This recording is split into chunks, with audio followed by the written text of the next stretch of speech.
I'm James Rosone. And I'm Miranda Watson. We're the husband and wife writing team that created the military thriller Monroe Doctrine series and the military sci-fi series The Rise of the Republic. We have some additional content we'd like to share with you guys today, and we hope you'll find it informative and entertaining. We're planning to create more videos similar to this in the future. As always, please like, share, and subscribe. Now let's get started. Chapter 20. G-Day 0530 28 April 1991 Point Corps, AO Al-Zumul, United Arab Emirates. The eastern horizon was starting to show signs of day as the clouds over the Strait of Hormuz displayed some pink and orange color. On the ground, it was still dark and would remain so for another hour before the sand dunes would begin to heat up. Critters would be scurrying to their holes to seek out the cool sand and avoid the midday heat. Camel spiders and scorpions sometimes shared holes to avoid their common enemy, the heat, which could cook them in the midday sun. However, in the cooler morning air, they were still out and about. Lieutenant Abd al-Rashid was enjoying his morning tea in what was the beginning of a planned solar power station. Little had been done so far. Just one building had been constructed, and it appeared to be the beginning of an office. At least they had plenty of water and some shade and electricity. As he sat outside, he noticed the eastern horizon beginning to show signs of the coming morning sun. He also noticed some flashes to the north and occasionally the sound of thunder. His favorite time of day was now, before the sun came up and the heat soared. Even back in his home of Mosul, it didn't get as hot in the day as it did here. "Good morning, Lieutenant," Sergeant Baghdadi said as he came outside with his tea. They were the platoon leader and platoon sergeant for one of the brigade reconnaissance companies. Other platoons were scattered to the north along the same latitude as them, almost. Standing, Sergeant Baghdadi thought he heard something. The sound of a vehicle coming down the road from Al Ain, 235 kilometers to the north along the border highway. As he sipped his tea, he cocked his head, almost sure he was hearing a vehicle. "Sir, do you hear a vehicle approaching?" Baghdadi asked. Lieutenant al-Rashid listened for a moment, then stood up. "Yes, I do hear a vehicle, maybe two." Both strained their eyes to see into the night down the road, but couldn't see anything until the muzzle flash of the 105mm main gun tank appeared, and a round ripped through their sleeping quarters. The blast put both of the men on the ground. "What in the name of Allah are those stupid camel jockeys doing?" al-Rashid said, jumping to his feet. "I will have them before a firing squad." That was when Baghdadi grabbed his arm, spun him around, and shoved him towards their own BTR. "It's the Americans! Let's get out of here!" Baghdadi screamed as he shoved al-Rashid towards their vehicle. The driver and crew were already there and had the vehicle ready to move out as soon as the lieutenant and Baghdadi arrived. Al-Rashid was the first to the vehicle, but it didn't matter as the vehicle exploded with the delivery of another round. 2 minutes later, the lead elements of the 3rd Armored Cavalry Regiment rolled past the burning vehicles. They did not stop to collect souvenirs. 45th Division HQ, Al-Hayali, United Arab Emirates. If one must endure the hardships of being in the infantry, then one should take advantage of all possibilities of comfort. That was Major General Omar Zayad's attitude. He had graciously removed the family from the small palace he had commandeered for his headquarters and living area in Al-Hayali. Here in the Liwa Oasis, it was common to find lush gardens and green grass alongside the Marib Dune, one of the largest sand dunes in the world at over 900 feet. The pounding on the door brought General Zayad out of a very pleasant sleep. "General, wake up, sir," his aide was yelling through the door. All right, I'm awake. What the hell is so damn important? Get in here," the general yelled back as he sat up in bed. The aide didn't like to just enter the general's bedroom for fear of what or who he might see in the man's bed, besides the general himself. The aide approached the bed. "Sir, we're getting reports from our frontline units that the Americans are coming. We have lost contact with the platoon that was at al-Zumul and the units that were north of there. Sir, that's only 60 kilometers from here." Panic crept into his voice. "Calm down. Have the staff assemble in the conference center and let's get the latest. Have the tank battalion in Asab put on alert and ready to move. Have they notified General Rasol Shitna at Corps headquarters? If not, then let's get word to him that we believe the Americans have crossed and are attacking in our sector. Get General Nassar al-Hiti over at 10th Armored Division on the phone." "Now go," Zayed ordered. As he stood to dress, he thought, "So now it begins. I hope I see my home again." "What can you tell me, General?" Zayed asked of General al-Hiti, who was on his left or northern flank. He had known al-Hiti for many years, although they were in different branches of the army.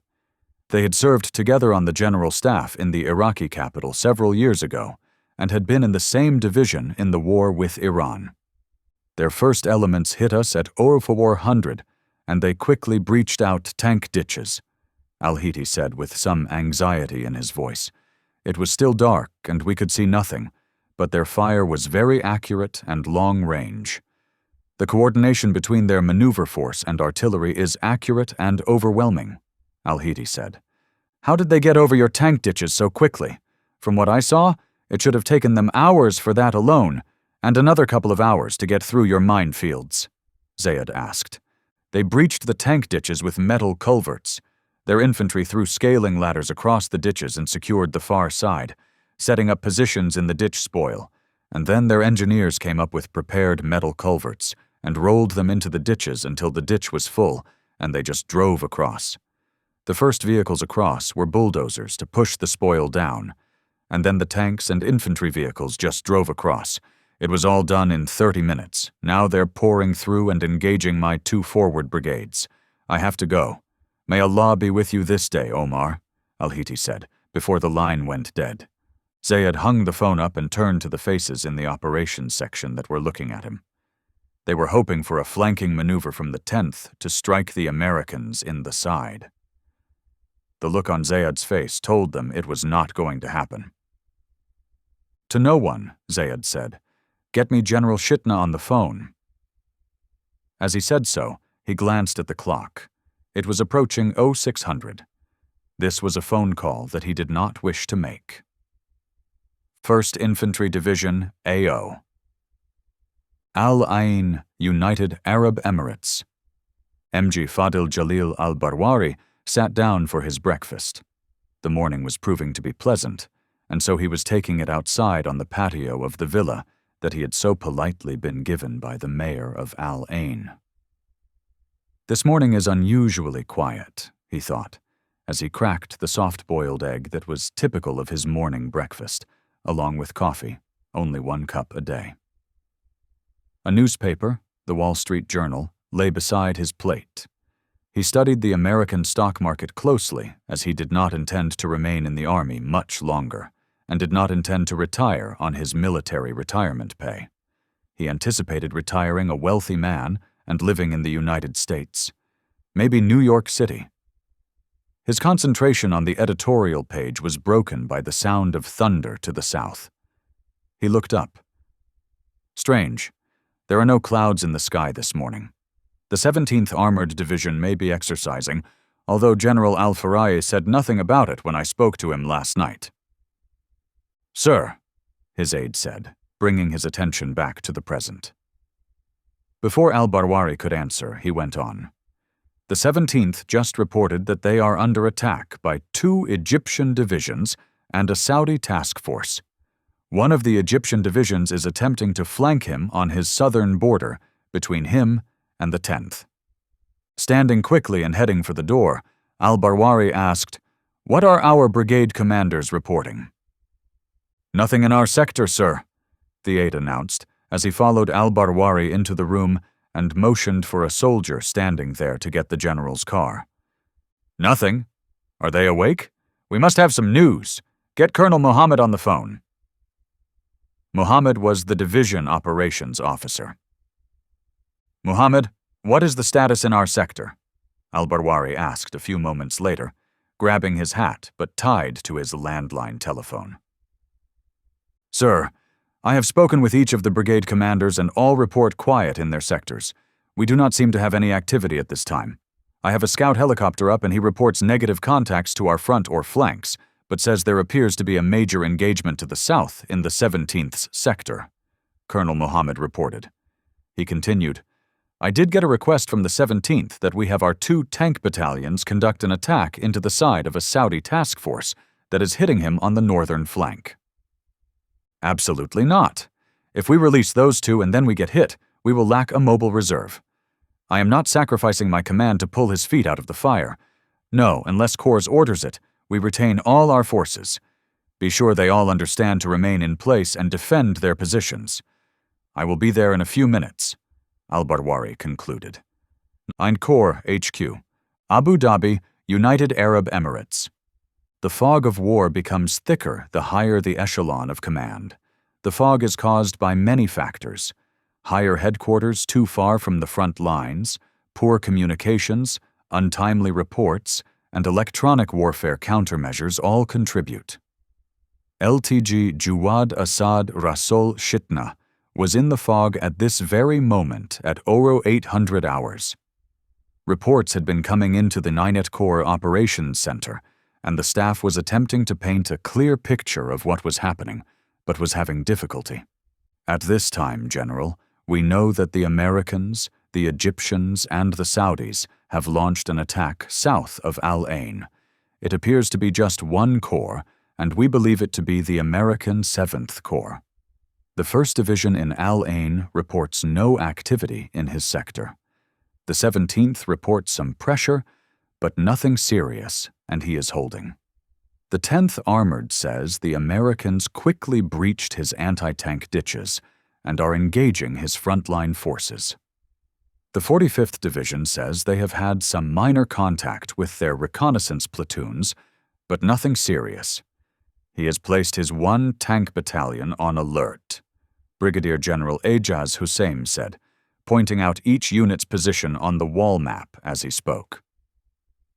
And what about the 49th Division? What have we heard from them? They reported some light contact on the southern outskirts of Fujairah, but aside from that, all is quiet there. Are the Americans committing their attack helicopters? No, sir. These are their heavy forces. We believe their attack helicopters are all in the Jeddah area. We have not experienced any problems with them in our area of operations. Their close air support? Likewise, we are seeing very little close air support from their Air Force. There are reports of heavy bombing on the 1st Republican Guard Corps units at this time, but relatively quiet in our area, General Hussein reported. Good. Maybe the American Air Force is now limited in the number of planes they can commit to a battle. This is good. I want max effort of our attack helicopters committed at this time and coordinated with the 10th Armored Division. I think this will be the main effort for the Americans. The 17th can hold the Saudis and the Egyptians. I saw the Egyptians in action in the 73 Arab-Israeli War. They got their dinner handed to them by the Israelis. They were such poor fighters. The 17th will hold them, I am sure. Tell the 1st to maintain his positions, but be prepared to attack south with 1 brigade on order. He is our insurance policy if somehow the 17th should fail. The 1st can hit the Saudis in the flank, Shitna directed, then paused for a moment in thought. Also, put the 52nd Armor on alert for a counterattack in accordance with Counterattack Plan Alpha. Yes, sir. Anything else, sir? No, just keep me informed of any changes. I really think the Americans are probably just testing our mettle at this point, as we have not seen any air activity. This probe will be over shortly. Chapter 21. Attack. 20th April 1991. 1st Marine Division. Fujairah, United Arab Emirates, 0430, crossing the LD. All Task Force Shepherd units, This is Shepherd 6. Move out. Colonel Myers's vehicle lurched forward, crossing the Omani-UAE border 5 minutes later. As the unit cautiously moved down the road, the turret on each vehicle was searching for targets. The 25mm guns could take out almost any Iraqi vehicle save for a tank. The 8 LAV-M vehicles displaced with the mortars to an overwatch position, ready to fire quickly in support of the 4 Scout LAV-25s that were fanning out across the terrain. Very narrow terrain with the sea on the right flank and low hills and mountains on the left. Shepherd 6, Devil Dog 6, over. Go ahead, Devil Dog. Shepherd 6, we have a building approximately 300 yards. I see 2 Bravo Tango Romeos and 6 packs at this time. Roger, engage and bypass, Myers instructed. Before he could finish his sentence, he heard the roar of the 25mm Bushmaster chain gun open up. Checking his map, he knew this would be the UAE Customs border post. He hoped his Lavmus electronic warfare vehicles were able to jam any transmissions from the Iraqi forces there. He'd wanted to get closer to Fujairah before running into the enemy's main elements. Combat in an urban environment was bad enough when you had the element of surprise. He suspected that the element of surprise had just gone out the window. As Myers rolled past the burning wreckage of what had been a military truck, he could see his first company fanning out across the desert and moving into a high-speed maneuver. The 8 wheels and powerful engine enabled the LAVs to reach speeds of up to 50 miles an hour, and at this point that was what they wanted. His mission was to get out front and find the Iraqi forces so the follow-on tanks and infantry could eliminate them. He knew on his left flank, and on the other side of a small hill, his second company was approaching the south side of Fujairah to the west of his first company. He just prayed he could reach the outskirts before any serious engagements took place. Fujairah, Kalba District, 0500. What was that noise? Lieutenant Imam Jabal asked, sitting up on a rooftop and attempting to regain the dream he'd had earlier. That noise came from the south towards the customs checkpoint, Lieutenant. It sounded like a concrete drill. Maybe they're tearing up the road to prevent the Americans from coming up that road, the crusty platoon sergeant said, maintaining his supine position and hoping the lieutenant would resume the same so they could get some sleep. But no such luck. Sergeant, I'm going to take the vehicle and go south to see what the noise is. You stay here with the men, and I'll call you if I find anything, the young officer directed. Yes, sir, you do that and I'll come running, the sergeant answered, but he was thinking, and if you believe that, I have a magic carpet I will sell you. Lieutenant Jabal went downstairs and rousted his driver. He would not take the entire squad, just the driver and gunner. Neither were happy about having to go out, but an order was an order, even in the Iraqi army. Mounting up in the vehicle, they slowly started moving through the streets, which were fairly deserted at 0500 in the morning. Life would be moving by 600, however. As they approached the Abu Dujana Mosque, Lieutenant Jabal thought he saw a red tracer round. His suspicions were confirmed shortly when a large flaming basketball appeared and passed through the side of his vehicle, then departed out the other side. Get us out of here! Jabal screamed to his driver, who really didn't need any encouragement to do just that. The gunner had been facing in the wrong direction and couldn't bring his weapon to bear on the shooting vehicle. The 14.5 kpvt machine gun on the BTR-60 was comparable to the 25mm Bushmaster chain gun on the Marine Corps Elav. As Jabal's vehicle ducked behind a building, 2 more rounds ripped through the empty troop compartment. Grabbing the hand mic, he transmitted his report to his company commander. Fujairah, Kalba Lake, 5:30. Shepherd 6, Devil Dog 6, over. Go ahead, Devil Dog 6, Colonel Myers responded. There wasn't much traffic on TF Shepherd's command net at all, but Devil Dog had been attached to the other task forces. Myers was left with 1 company working forward of TF Taro. Shepherd 6, I got a problem. We engaged one Bravo Tango Romeo, and he withdrew down a side street. Over. So, what's the problem, Devil Dog? Shepherd 6, as soon as he left the area, 57, I say again 57 Iraqi soldiers walked out of the houses and have approached my vehicles with white flags. They've surrendered. What do I do with them, over? Shepherd had to consider this, as they hadn't anticipated taking prisoners so early in the operation. They'd expected to take 1 or 2 prisoners, but not 57 all at once during the first engagement. As Shepherd sat monitoring the radio, attempting to decide what to tell the young company commander, more reports were being made of similar actions on other parts of the 1st Marine Division area. Fujairah, Kalba Bird of Prey Center, 0630. Colonel Fulks, commanding Task Force Grizzly on the left flank of the 1st Marine Division, was frustrated with the terrain they had to move through to reach the outskirts of Fujairah. The 2nd and 3rd Battalions, 7th Marine Regiment, had slow going through mountainous terrain before they moved out onto more favorable ground for mobility. As they began to fan out, 10 Iraqi tanks moved out from the concealment offered by the town's buildings. Grizzly 6, Hammer 6, over, commander of the 2nd of the 7th called. Hammer 6, Grizzly 6, over. Grizzly 6, we have 10 Iraqi tanks approaching our positions. Over. Roger, engage. Over. Grizzly 6, I would rather not. Over. Well, why the hell not? Over. Grizzly 6 was getting upset, as everyone hearing this conversation could tell. Grizzly 6, I would rather not engage because they all have white flags tied to their antennas and their turrets are facing to the rear over the engine decks. They're surrendering. Over. Al-Aqda, west of Fujairah, 0800. The sun had crested over the eastern horizon, but in the draws and valleys of the UAE north of Fujairah, the shadows of dawn were still evident.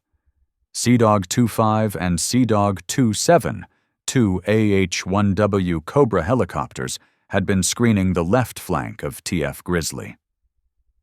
27, you see what I'm seeing? Over. Yeah, looks like the Long Island Expressway in morning traffic. You best report this to Grizzly. Over. I will. QSY at this time. 25 switched from his VHF air-to-air radio to his FM air-to-ground radio. Grizzly 6, Sea Dog 25, over, he transmitted. Sea Dog 25, Grizzly 3, over. The operations officer for TF Grizzly responded, as Grizzly 6 was relieving his bladder at the time. Grizzly 3, Sea Dog 25, we are vicinity Al-Aqda. The vehicle traffic is bumper to bumper and all heading southwest. Over. What kind of traffic? Over, Grizzly 3 asked, looking at Colonel Fulks, whose head had snapped around quickly hearing that report. All kinds, cars, buses, trucks, both civilian and military, even some Bravo Tango Romeos. Looks like rush hour on the LIE. Over. Grizzly 3 was from Long Island and knew that LIE was the Long Island Expressway. In the mornings, it was worse than the 405 in Los Angeles. Roger, wait one, Grizzly 3 instructed. Hey, sir, what do you want me to tell them? If he starts hitting the military vehicles, it's going to clog that road, and that's one of only 2 roads we have to get to the coast. As narrow as those passes are, we'd never get to the coast for a week if we start strafing that highway. Besides, there are probably a lot of civilians on that road, too. I agree, but I hate to let the military vehicles slip through our fingers. On the other hand, if we let them know we're coming and let them pass, maybe they'll cause a panic in the 49th. Have him observe but not engage unless necessary, Fulks said, and reached for the radio to division. Sea Dog 25, Grizzly 3, over. Grizzly 3, Sea Dog 25, over. Sea Dog, do not, I repeat, do not engage. Let the vehicles continue to move south and west. Report any traffic jams. Let them observe you, but do not get decisively engaged. How copy? Over, Grizzly 3 ordered. Grizzly 3, Roger. Have good copy. Sea Dog 25, out. The the Sea Dog gunships continued to watch the mass exodus from Fujairah. 1st Marine Division TOC, Fujairah, 1200 hours. Sir, let me give you an update, because this is moving a lot faster than we anticipated, Colonel Lohman, the 1st Marine Division Operations Officer, requested. Major General Hopkins had just come into the operations section after having to deal with a logistics issue. He had been gone for close to 3 hours, and the staff was a bit worried that he might have gone forward with one of the task forces. Yeah, what have we got? Hopkins asked. For one thing, we have too many prisoners. At last count, we had close to 400. T.F. Shepard is just pointing them down the highway and telling them to walk with their hands up and with a white flag.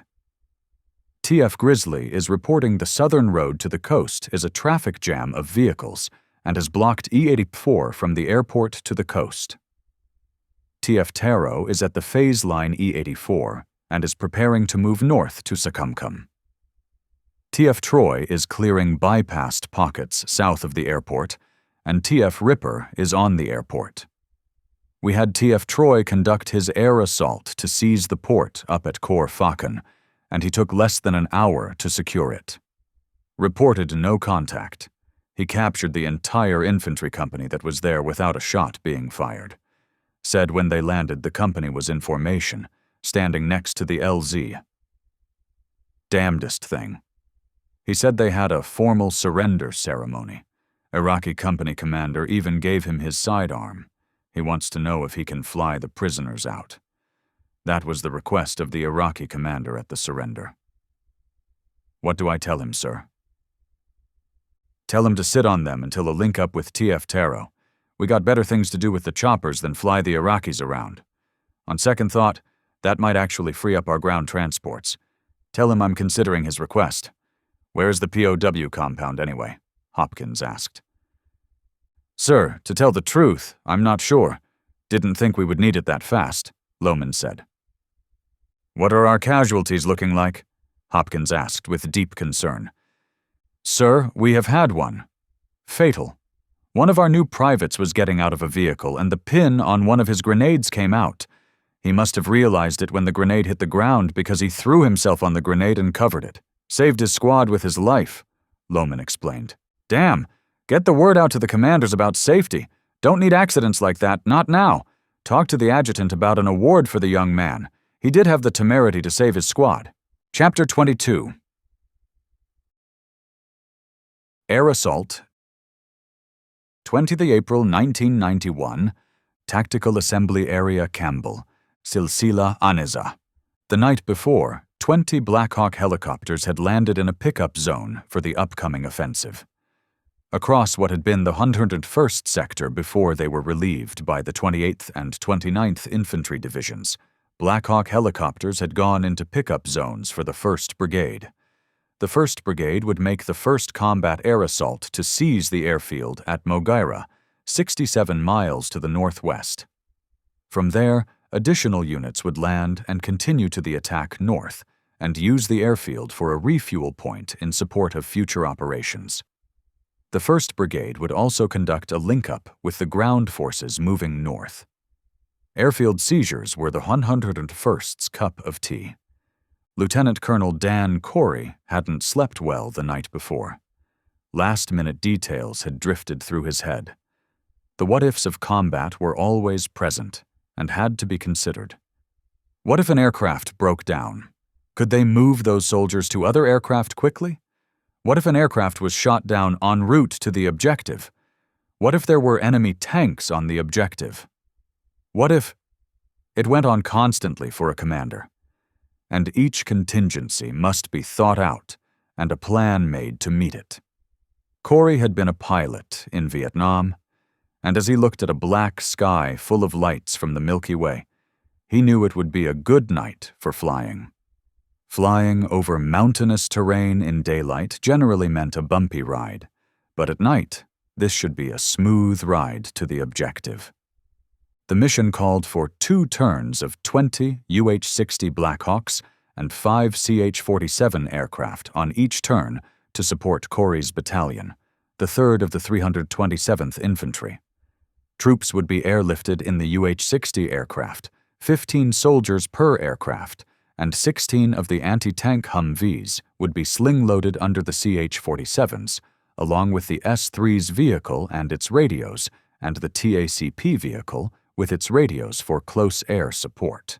Corey knew it was time to load up when the Black Hawk pilots started the engines. As the rotor blades began to turn, Corey took his position behind and between the two pilots. He hadn't had a chance to talk to them last night after they'd landed, and this was the first close look he had of them. It was then that he noticed the baby faces on both pilots. Damn. These two are so young I doubt if they even shave yet. I guess that's what old grunt battalion commanders in Vietnam must have thought when they saw me on the flight controls. Then Corey noticed both pilots were females. Well, if they are shaving, it's not their faces. The aircraft commander turned, smiled, and in a loud voice asked, "Are you ready, sir?" Corey gave her a thumbs up and pointed towards the front. The message was clear. "We're up and let's go." The pilot turned and nodded to the co-pilot, who pulled in the collective, and the aircraft broke ground with 19 other aircraft right behind it. Both pilots were wearing nods or night observation devices and could clearly see the ground and the other aircraft. To Corey and the soldiers on board, unless they had theirs on as well, it was just plain dark outside. The cockpit was bathed in a soft green light from the instruments. The aircraft remained low level in their flight mode, which allowed them to clear the highest obstacles, in this case ridgelines and mountaintops, at a constant airspeed.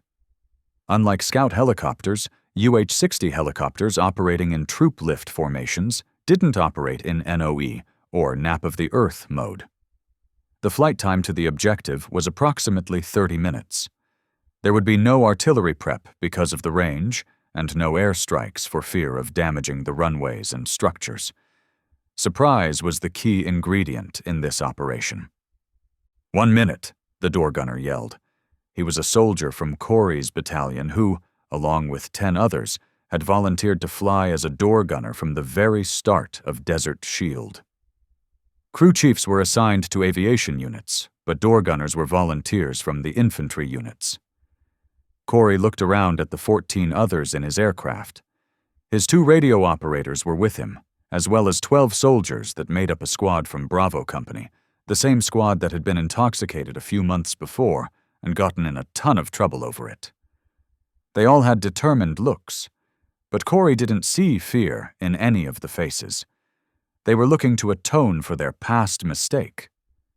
Corey could feel the aircraft beginning its flare to land, and the side cargo doors were immediately thrown open. After the wheels touched down on the asphalt road, the soldiers were off the aircraft in less than 3 seconds. Corey was the last out, and the aircraft was already lifting off. As the aircraft departed, silence returned to the night. His soldiers and the other soldiers of the brigade began to move to their specific objectives. The battalion objective was a cluster of buildings at the northwest end of the airfield, and the chopper pilots put him down within 200 feet of the edge of the buildings. As they stood to move out, lights flicked on in some of the buildings. Most of the soldiers reached the edge of the buildings before the first shot was heard, followed by a hand grenade going off. Then a hornet's nest of shooting began. "Battle Force 6, Gator 6, we have contact. Appears to be platoon-size element with BTR-60s. Before Corey could answer Gator 6, he heard, "Battle Force 6, Bulldog 6, contact." "All Battle Force elements, Battle Force 6. I can hear that we have contact. Get on with your business and inform me when you have a problem or have resolved the situation." A few minutes later, he heard, "Battle Force 6, Dog 6. I'm on the ground with 8 vehicles and ready." "Roger, Dog 6. Move to the northwest perimeter and close it off from reinforcing or escaping forces. Over," Corey instructed the Delta Company commander, with his 8 anti-tank vehicles equipped with the Tau launchers. "Roger, Battle Force 6. Moving now." For the next 30 minutes, the fighting in front of Bulldog and Gator was intense, with an exchange of red and green tracers and explosions from hand grenades. The mortars hadn't been employed due to the concern for the structures and the fact that the enemy appeared to be inside concrete buildings. Battle Force 6, Charlie Rock 6. Go ahead, Charlie Rock. Battle Force 6, our sector is secured. I say again, no enemy contact in sector. Corey quickly looked at his map. Charlie Rock had the southeastern portion of this complex. Charlie Rock, I want you to leave one platoon there to continue to secure your sector. Take the other 2 platoons and move northwest. Start clearing the buildings with Gator and Bulldog providing suppressive fire. Break, Bulldog and Gator, did you copy? Over. Gator copied. Bulldog copied. Charlie Rock, be sure your people have a chem stick in their helmet bands. Don't want a green-on-green shoot. Roger, all Charlie Rock elements have a green chem stick in the right side of the helmet. Over the next hour, the small arms firing continued, but slowly diminished as the companies swept the area clean of the enemy. Occasionally, the distinctive sound of a TOW being launched could be heard, which concerned Corey, but as Nick, the company commander, didn't report any trouble, Corey didn't worry too much about it. Across the airfield, Corey could hear the other battalions establishing their dominance on the airfield. As the eastern sky started to show light, the second lift of aircraft landed, and that greatly improved the situation on the airfield. Now it was a matter of sit and wait for the link-up to take place. Almost immediately, Apache helicopters began to land to take on fuel that was at the airport. CH-47 helicopters arrived with fuel blivets and pallets for ammunition for both the Apache helicopters and the infantry. Another flight of CH-47s arrived with 150mm howitzers under the aircraft, along with ammo. 3 firing batteries were quickly established around the airfield and began engaging targets designated by the Apaches and the scout helicopters. Within 3 hours, the airfield was squarely in the hands of the 1st Brigade. The 2nd Brigade would be flowing in by the end of the day and would conduct the next mission after the link-up with the 29th was executed. Chapter 23. The Fall of the 49th. O 21st April 1991, Queen's Royal Irish Hussars, Murkwab, United Arab Emirates. The previous morning, the 1st British Armoured Division had crossed the LD, right on time with both brigades abreast. They'd met some light resistance with no injuries when they'd rolled through and around Al-Hayar on the UAE side of the border. The open flat terrain allowed for rapid and unrestricted movement up to Murkwab, where the 7th Armoured Brigade now rested and refueled. Al-Hayar lay 16 miles behind the 7th Armoured, which had stopped for the night. The other brigade was located 5 miles behind the lead in Al-Faqa. All right, Sergeant Major, let's get the lads up and ready to move, Lieutenant Colonel Benjamin Moore said, handing the Sergeant Major a cup of hot tea. It's 400, and I expect we'll get a call shortly from Division to move out. They're coordinating our attack with the 1st Marine Division, who will be coming from the east through the mountains. I guess from what was briefed last night, the 1st Marines had a pretty easy time of it. Lost only 1 man, trying to figure out what to do with all the prisoners they're taking. Seems the Arabs didn't have much will to put up a fight, Moore said between sips of hot coffee. That wouldn't hurt my feelings one bit. Never did think the Arabs had much of a stomach for fights. I remember me dad, who fought in Egypt in the '56 Suez Crisis, saying that he wasn't impressed with the quality of the Arab soldier or their commanders, the Sergeant Major said. He thought the Frenchies were pretty good as they had combat-experienced people that were at Dien Bien Phu in Vietnam.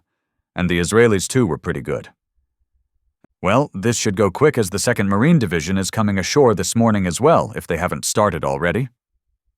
0600 hours. Dubai. Colonel Dalil Ghazali had been notified of the attack on Fujairah the day prior, but the division had decided it would be more prudent to hold the Mi-24 Hind attack helicopters until the attacking armor forces moved into the open terrain. The 49th Division was tracking the movement of both the 1st Marine Division and the 1st British Armored Division. Colonel Ghazali was up early and had made sure all his pilots were up and ready when the order came to commit the attack helicopters. Located just southwest of the Dubai International Airport, his aircraft were easy to maintain, although it would have been nice if they could have kept them right at the airport, he had argued. As he stood enjoying the cool morning sea breeze, the distant sound of thunder caught his attention. He turned to look out towards the ocean when he heard what sounded like a freight train rapidly approaching. Then the earth erupted before his eyes, and most of his aircraft were gone in a cloud of sand. When he woke, he was lying on the ground and didn't know how long he had been there. He could see soldiers running, but in different directions. There was no order, just chaos. He couldn't hear anything either. Even his own voice had no sound to it now. The world was silent. He put his hands to his ears to clear the sand out of them, only to find that his hands were covered in blood. As he started to stand, a soldier walked past him and seemed to be in a trance. At first, Ghazali didn't notice, but then he did. The man's eyeballs were partway out of their sockets. Colonel Ghazali didn't hear the next rounds from the battleship USS Iowa 15 miles offshore from Dubai. 800 hours. TF Grizzly, Al Manama, Alpha Company from TF Shepherd was supporting TF Grizzly, which had peeled off from the seizure of Fujairah and had traveled most of the night to Al Manama. To the south, in the town of Maghribia, was TF Ripper. "Hey, Peters, you awake?" Lance Corporal Husky asked, as he lay on the ground outside the LAV that served on. "Yeah, I was able to get some sleep during the night when I was inside." "Why?" Peters questioned. "Well, I was driving all night and thought you might swap with me so I can sleep today while you drive," Husky said. "What makes you think today is going to be a cakewalk that you can sleep?" "We drove all day yesterday. And how many times did we give or take serious fire? Once? Once in the entire day. Do you think it'll get any more interesting today? I doubt it." Husky's sarcasm dripped from each word. "I heard from a guy in supply that today would be the real fighting. That yesterday we were only taking out a company of Iraqis, so no serious fight was expected." "A guy in supply told you that. Have you got shit for brains? What the hell would a guy in supply know about combat operations?" Husky retorted as the platoon sergeant walked up. "Morning, Gunny," Peters said, sitting up. "Peters, Husky, are you two ready to move out?" Gunny asked. "We'll be in a minute," Peters responded. "Just need to—" He didn't finish before the first incoming artillery round exploded. "Incoming!" Husky yelled and dove for the ground as 5 more rounds impacted in close proximity. There was a pause. "Mount up. Let's roll," Gunny commanded as the sound of a mortar round leaving a tube could be heard in the distance. He began to count seconds until the first round hit. By this time, the vehicle was loaded, and they, along with 3 other vehicles from the platoon, were moving towards the sounds of the guns. "Peters, head due west towards Al Bataille. Those tubes are in that direction and not far. Husky, you stay on that gun and be watching," Gunny directed. Over the radio they heard, "All Grizzly elements, Grizzly 6, move out." "Do you guys hear that? Grizzly 6 just gave the order. This operation has just gotten serious." 0815 hours. Maghribia. "All Ripper elements, move out," came over the D Company command radio. D Company, TF Shepherd, had been covering the engineers as they worked through the early morning hours, clearing a lane through a minefield that was forward of the Iraqi 49th Division positions. As the sun came up, the white tape lanes through the minefield were very clear to both sides. "All right, Duncan, let's move it," Lieutenant Triplett said, and the LAV lurched forward. Being the first through the minefield didn't excite anyone in the vehicle. Actually, an M60A1 tank with a mine roller on the front would be the first vehicle. But still, that didn't give everyone a warm and fuzzy feeling. As they moved in behind the tank, Mortar rounds began impacting to the side and rear of the armored column. As soon as they were through the minefield, Lieutenant Triplett would peel off with his platoon to scout out Iraqi positions for the follow-on infantry battalions to take out. "Lieutenant, we have an Iraqi BTR 300 meters to our starboard bow," the gunner shouted. "Engage!" The 25-millimeter Bushmaster opened fire, sending a noticeable stream of red tracers into the BTR.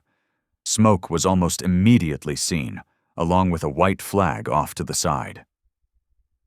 "Sir, it's a kill, and we have guys waving a white flag," the gunner reported. Lieutenant Triplett had been studying his map during this brief engagement and moved to see outside the vehicle. "What the?" he thought, as Iraqi soldiers began standing up with their hands above their heads. At first it was a trickle, then a flow, then a flood. They'd expected to meet heavy resistance in this area, not a flood of enemy soldiers looking to surrender. This was not all how they figured this operation would unfold. 1,500 hours.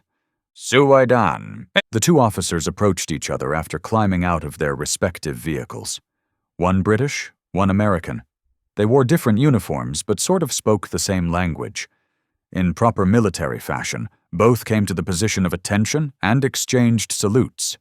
Then they broke out in smiles and exchanged handshakes. "Colonel, it is good to see you," Colonel Hoddery said, as he approached Brigadier Harvey Wallbanger, commander of the 7th Armored Brigade, 1st British Armored Division. "And how did Task Force Papa Bear fare this fine day?" Brigadier Wallbanger asked. The two of them had served together in Germany, and how, here in the desert of the Middle East, their two famed units had finally linked up. "Sir, we had a few minor casualties, nothing that won't be cured by a week or so in a hospital bed. And how did the Desert Rats do today?" Colonel Hoddery asked, a grin on his face. "Very well. Thank you for asking. Right now, Hoddery, us Desert Rats are facing a serious problem. We're being inundated with prisoners. We just don't know what to do with them all. CENTCOM was supposed to be policing these people up, but so far we're guarding them, and it's making it difficult for my force to stay on the move," Wallbanger explained, frustration clearly evident in his voice. "Well, sir, I suppose that is a good problem to have versus a drawn-out fight. I don't mean to cut this short, but I do have to get back. There is still a war going. It was good seeing you again. Maybe we can have a drink when this is over," Hoddery said, as he saluted and returned to the business of war and chasing the Iraqis back to their own border. Chapter 24. 2nd Marine Ashore. 21st April 1991. 05:45 hours. Sahel Al Emirat coastline, United Arab Emirates. Garcia Santos sat enjoying the quiet morning, watching over the sheep that were owned by someone else. He didn't know the owner. He'd been hired by a go-between to come from the Philippines to take care of the sheep. Garcia couldn't find work back home, and this paid enough that he could send money home to his family each month. Thankfully, his needs were small, so he could send most of his money back to the Philippines. Sitting on the ground, he had a plastic tarp to cover himself if and when it rained, a cup to eat and drink from, and a blanket for the cool evenings when they came. Aside from that, he needed nothing, and had nothing. As he sat there in the early morning hours, he heard something. At first he wasn't sure what it was. He thought it might have been a plane. If it was, it sounded like a slow-moving propeller job. 0557 hours. USS Wisconsin. Turret 1, manned and ready, was heard, immediately followed by Turret 2, manned and ready, and Turret 3, manned and ready. Almost immediately, through the sound phones aboard ship, "Control, all turrets manned and ready," could be heard. 79 men in each of the ship's 3 16-inch gun turrets waited in anticipation of the next command. "Control command, load!" The order was quickly relayed to each turret. When each turret had completed its loading procedure of 1 shell and 6 powder bags, the control officer informed the ship's captain. "Command, control. Batteries ready." "Control, command. Fire!" The 9 16-inch guns sounded together, launching 9 2,000-pound shells 20 miles to the coast of the UAE, the first time they had fired a barrage like this since the Vietnam War. Lance Corporal Harris didn't care for being inside the AAV, or amphibious assault vehicle, when it was swimming at 8 miles per hour towards an unfriendly beach. The M242 Bushmaster 25mm gun, along with the Mk19 40mm grenade launcher and M2HB .50 caliber machine gun, were a comfort, but they didn't overcome his discomfort when swimming. This discomfort had only begun when he'd found out the vehicle was manufactured by the FMC Corporation, and not Ford Motor Company, but the Food Machinery and Chemical Corporation. He discussed the fact with the other 25 guys in his platoon that were riding with him, but it didn't seem to bother him. "1 minute," Gunny Cottle called out. Harris knew he would be on solid ground in 1 minute. "As long as no one else pukes, I'll be okay," he was telling himself, when he felt the vehicle lurch as it rolled ashore. The tracks pushed the vehicle for another minute before it came to a stop and dropped the back ramp. Everyone dashed off the vehicle and took up prone fighting positions, ready to meet the Iraqi army. As Harris hit the ground and sighted his weapon, he realized they were surrounded by sheep and laying in sheep shit. He didn't see a lone individual not 20 feet in front of him. "Magandang umaga," Santos said. Harris looked back at him and didn't know what to say. "Magandang umaga," Sergeant Cottle replied to Santos. Cottle had taken a position right next to Harris. "He just wished us a good morning in Tagalog, the language of the Philippines. I learned some when I was stationed in Subic Bay on one of my many tours." He turned back to Santos.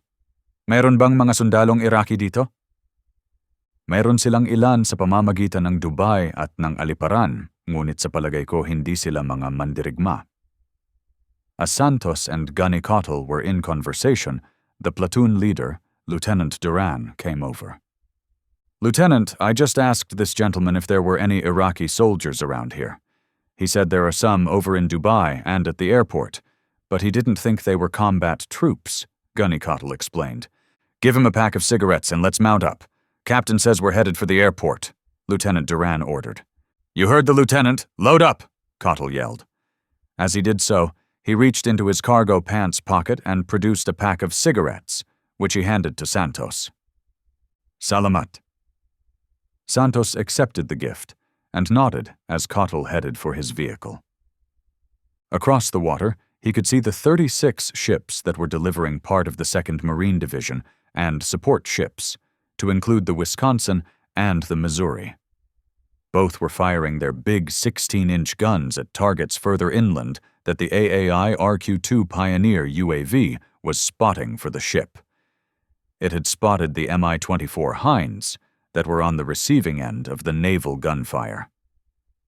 Harris's battalion, 1st Battalion, 6th Marines, had been handed the mission to seize the north end of the Dubai International Airport. 6th Marines were going to secure the entire airport, while 8th Marines and 10th Marines were attacking the 49th in the rear areas. They would then link up with the 1st Marine Division and the 1st British Armoured Division. Once they linked up with the 1st Marine Division, those 2nd Division assets that didn't participate in the amphibious landing would be able to rejoin the division. Getting their tanks back made everyone breathe a bit easier, although the attack helicopters were covering their movement. "Hey, Gunny, we have an Iraqi army convoy of trucks approaching us, and it looks like they're heading to Abu Dhabi," Lieutenant Cottle said as they approached the E11 highway from Dubai to Abu Dhabi. "Sir, let's stop them and see what they have," Gunny offered. "Driver, pull over! Everyone fan out!" Cottle ordered, and everyone immediately complied. As they did so, Gunny walked out into the middle of Highway E11 and raised his hand like a traffic cop. A traffic cop with a Cobra gunship right above him. The Iraqi convoy came to a stop. Slowly, an officer emerged from the first vehicle. His rank, as best as anyone could tell, was Major. He slowly approached Lieutenant Cottle. "I, Major Mohammed. I am a staff officer with the 49th Transportation Battalion. We go Abu Dhabi for supplies. You let me pass? Yes?" Major Mohammed asked in his broken English. "Afraid not, Major. You no go supply now. You prisoner now," Lieutenant Cottle said, taking the Major's sidearm and motioning him to raise his arms. What surprised Cottle was the ever-growing smile on the Major's face. He almost looked relieved to have been taken prisoner, that his part in this great war appeared to have been over, and he had somehow survived it.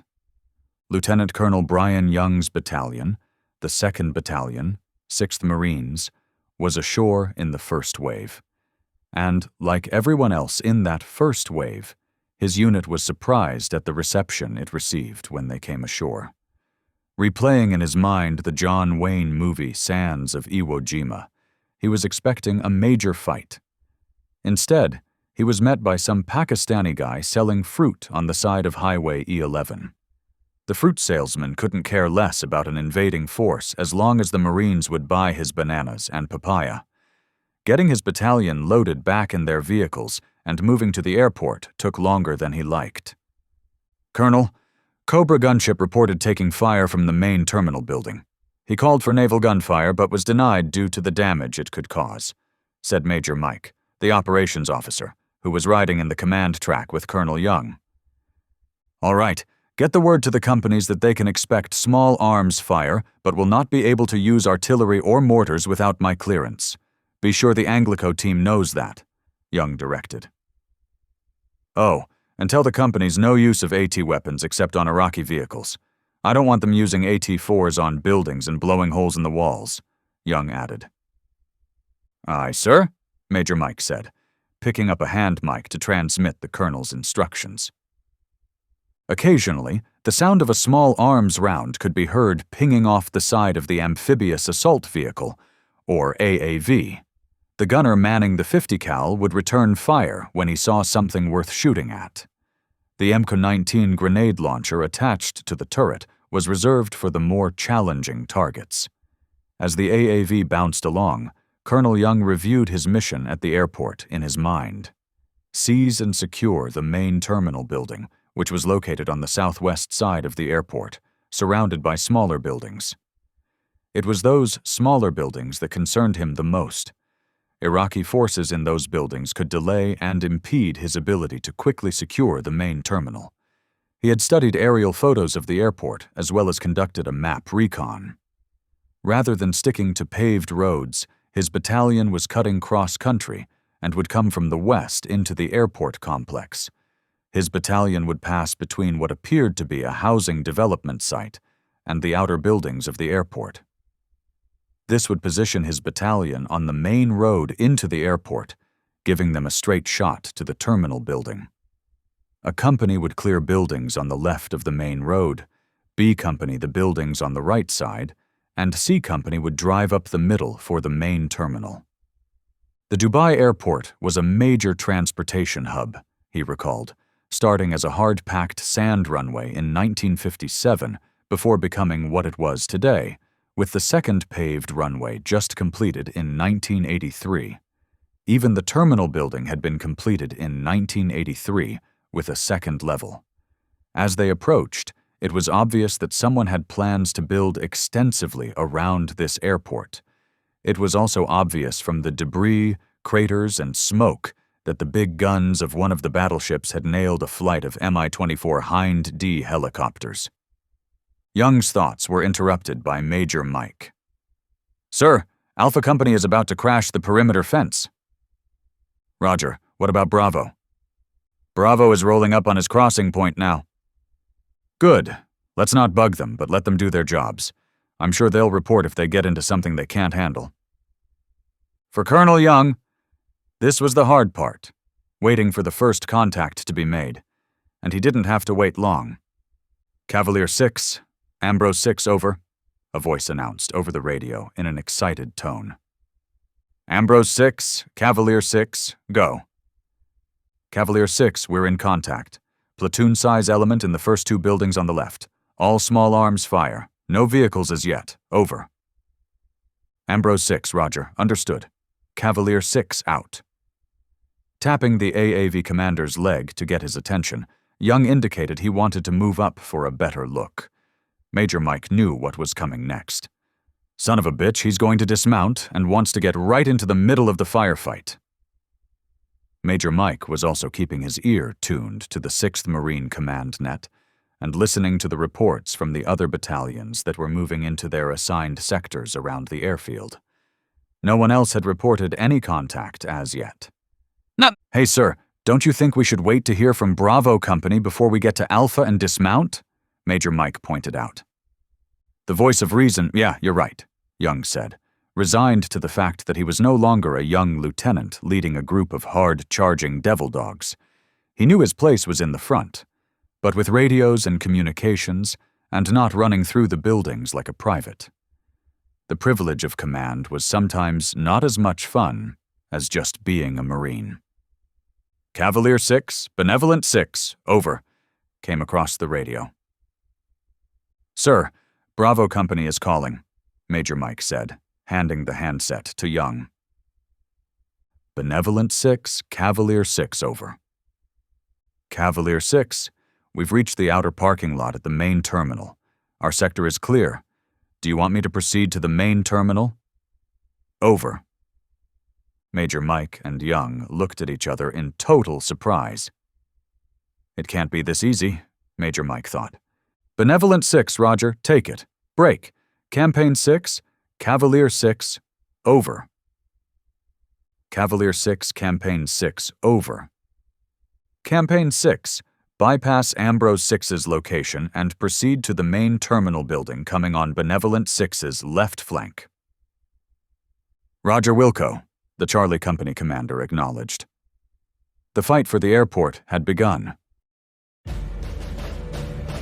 Thank you for watching our video. If you enjoyed it, don't forget to like, subscribe, and hit the notification bell so you'll never miss another video. In the meantime, we have plenty of reading material to keep you busy. You can find it all on our website, frontlinepublishinginc.com.